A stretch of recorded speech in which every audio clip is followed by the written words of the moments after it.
Okay, you should be about done with the cone. I think mine needs a little bit more time, a little effort. It's a little uneven along that edge. Remember, this edge gets less light all up and down, kind of like the faces of the flat edges there. But it's a gradual change as it curves this way toward the light source. It's lightest right along that edge, and it gradually curves this way, getting darker at that edge. Let's talk about the cylinder next and last. Don't forget, by the way, to clean up any smudges and smears outside of it and inside of it. With the cylinder, it too has that one edge right here where it's getting the light most evenly. It also has a flat face like this and this, where it's going to stay the white paper. Let's just leave the white paper on the top ellipse, but along this edge, it's going to be white almost too, and it's going to gradually curve away from that light source to get less light.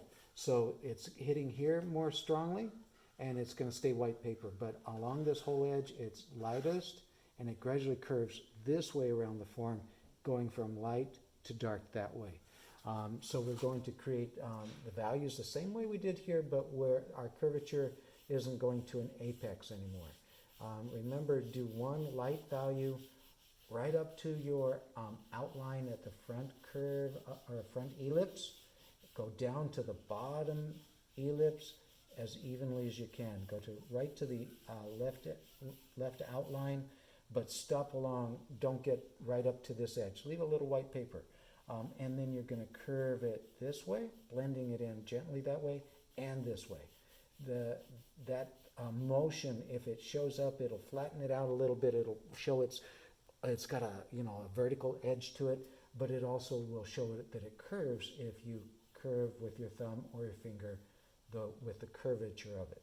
It's lightest along here, lightest up on the top, and gradually gets darker as it goes to this side. So just keep adding value on top of value with tone, right? Just keep building it up gradually. If you go too dark too soon, it's not going to look believable. And remember, this is a white object. It's not black. It's not brown. It's not red. It's not green. It's white. So it's going to be really light on the outer edge too, like this and this. It's just a darker version of white. It's a nice and even application of it from top to bottom. So try to blend it in as you curve that way. So blending it in vertically and then curving with your thumb to blend it in this way will give it that curvature that makes it look 3D. So you just keep building, going right up to your left outline, but and go right up to the top ellipse and down to the bottom ellipse, and stop about like that, and then blend it in this way. Since I went vertically with it, I'm going to blend it in this way, and then I'm going to blend it in this way, and then maybe even again that way. So I'm trying to make it a gradual change from lightest to darkest without it going too dark too soon. It's a little darker there than it is here, so I'm going to add in a little bit more right in the center here to make it an even darkness from top to bottom as much as possible as it curves away from the lightest edge at the light source. So one more application and we should have it just right along this outline, not too dark. I want to blend it in.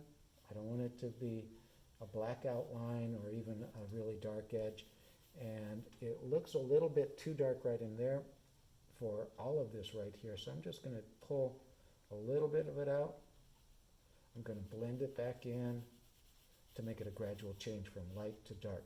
Don't forget to clean up your edges. I'm going to use my kneaded eraser to go on the ellipse to make it look like that, nice and clean at the outlines.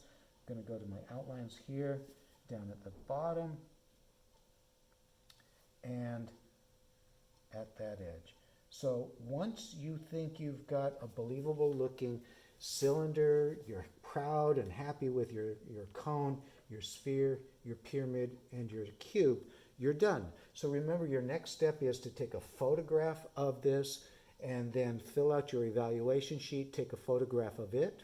And then once you've got those two photographs, send them to my email address, dleclaire@seq.org.